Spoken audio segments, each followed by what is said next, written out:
Naniniwala ang dating Defense Secretary at isang senatorial aspirant na umabot na ang korupsyon sa justice system ng bansa.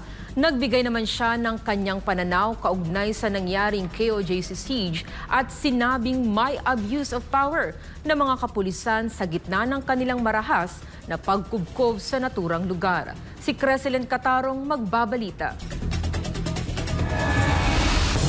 Inilatag ng dalawang senatorial aspirants ang kanilang magiging hakbang para maiwasan ang pag-abuso sa kapangyarihan ng mga opisyal ng gobyerno sa pagpapatupad ng batas. Nagbigay din sila ng pananaw kaugnay ng umiiral na justice system ng bansa. Sa ikalawang episode ng Sukatan, The SMNI Senatorial Interview, Karapat-Dapat Ka Ba?, sinabi ni dating Defense Secretary Norberto Gonzales na isa ring senatorial aspirant para sa 2025 midterm elections na naniniwala siya na umabot na ang korupsyon sa justice system ng bansa. Inaabot na rin yan. I'm sorry to say this.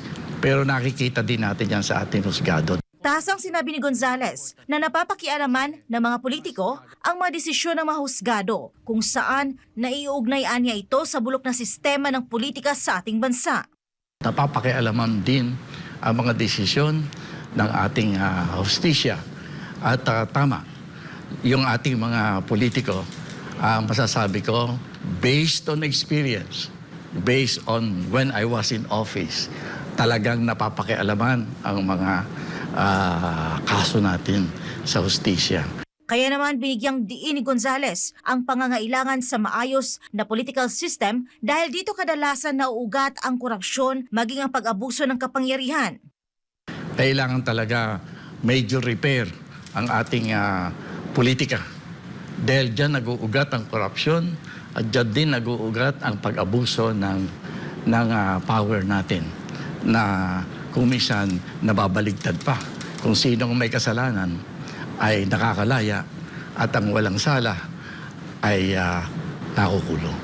Kaugnay nito, iginiit ng dating Defense Secretary na malinaw na may nangyaring pag-abuso sa police powers noong kasagsagan ng KOJC siege. Kung matatandaan, persahan at iligal na pinasok ng libo-libong kapulisan ang KOJC religious compound sa Davao City. Marami ang nasaktang missionary workers at may ilan pang nasawi sa bayolenteng pagkubkob ng mga armadong otoridad sa naturang religious compound. Iniuugnay naman ito ni Gonzales sa anyay umiiral na partisan politics kung saan may mga nais pabagsakin ang pamilyang nangunguna sa politika sa Davao.